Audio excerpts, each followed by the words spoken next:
సహజీవనము అని మనం మాట్లాడుకునేటప్పుడు అసలు వివాహం ప్రసక్తే లేదు కదమ్మా. అవునండి. వివాహం అంటేనే ఏంటి? ఒక వయసు పుటమరించిన తర్వాత ఇటు అబ్బాయికి అయ్యుండొచ్చు, అమ్మాయికి అయ్యుండొచ్చు. వ్యతిరిక్తమైనటువంటి వాళ్ళ మధ్య ఆకర్షణ కలగటమే. అబ్బాయికి అమ్మాయి మీద, అమ్మాయికి అబ్బాయి మీద ఆకర్షణ కలగడం అనేది వయస్సుతో సైంటిఫిక్గా వచ్చినటువంటి మార్పు. ఆ మార్పుని మనం ఏం చేస్తున్నాము? వివాహం అనేటటువంటి బంధంతోటి ధర్మబద్ధం చేస్తున్నాం. వివాహం ధర్మబద్ధం. అందుకే మనకి సంకల్పం కూడా ఏమొస్తుంది? నేను ఈమె నుంచి ధర్మబద్ధమైనటువంటి సంతానాన్ని పొందటం కోసం ఈమెను నేను క్షేత్రంగా స్వీకరిస్తున్నాను అంటూ వరుడు సంకల్పం చెప్తాడు.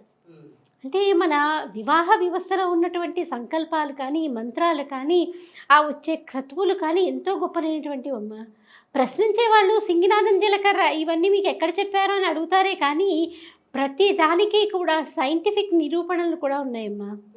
మనం కొట్టిపారేయడానికి వివాహ వ్యవస్థలో చేసేటువంటి కార్యక్రమాలు ప్రతి దానికి కూడా మనకి వైజ్ఞానికంగా కూడా నిరూపించబడినటువంటి అంశాలు ఎన్నో ఉన్నాయి.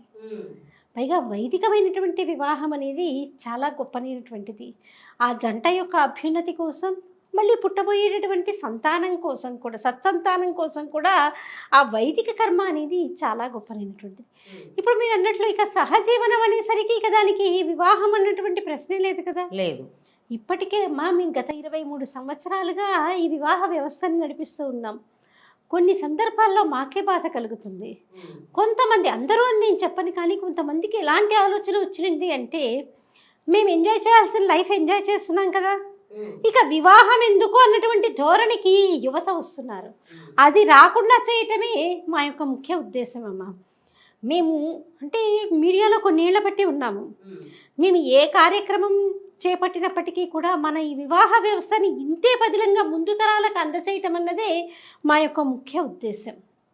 ఎందుకంటే లేకపోతే ఏమైపోతుంది, రాను రాను మీరు ఇందాక అన్నట్టు మన కుటుంబ వ్యవస్థ అంతా కూడా ఆధారపడింది వివాహ వ్యవస్థ మీదే.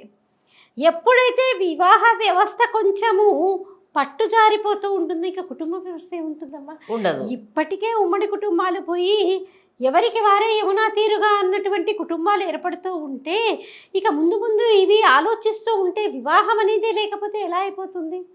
నిజానికి ఒక సహజీవనం చేస్తున్నటువంటి వాళ్ళు ఒక అబ్బాయిని కానీ అమ్మాయిని కానీ వాళ్ళకి వాళ్ళు పరిచయం చేసుకోవాలంటే ఏమని పరిచయం చేసుకుంటారు?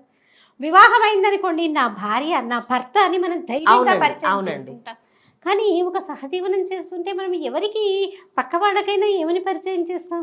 కానీ భయం అనేది ఉంటుందేమో. తప్పకుండా అండి, భయం అనేది ఉంటుంది. కాకపోతే ఇలాంటి పని చేసే వాళ్ళు ఏంటి, లోపల బిక్కుబిక్కుమంటున్నా పైకి మేము చేసింది ఒప్పు అన్నటువంటి మొండి వైఖరితో ఉంటారు.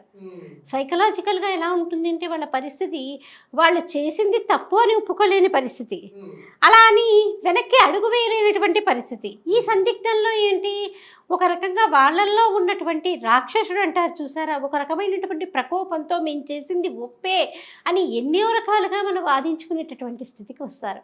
ఇప్పుడు కొన్ని రోజులు ఒకళ్ళతో సహజీవనం చేశారు, అది మనకి అహో మా ఇద్దరు అభిప్రాయాలు కలిసాయని ఉంటుందా అమ్మా? ఉండదు కదా. సహజీవనం అన్నది ఎందుకు, ఇద్దరు అభిప్రాయాలు కలిస్తేనే పెళ్లి చేసుకుందామని కదా సహజీవనం చేస్తుంది. ఇలా చేసినప్పుడు మరి కొన్ని రోజుల తర్వాత ఇద్దరు అభిప్రాయాలు కుదరలేదు, మరి ఇంకొకళ్ళతో సహజీవనం మొదలెట్టారు కదా. అంటే దీనికి నువ్వు అన్నానని కాదు కానీ వ్యభిచారానికి ఏమైనా తేడా ఉందా? ఆలోచించాల్సిన విషయం. ఎందుకంటే ఇది చాలా తప్పైనటువంటి విషయం.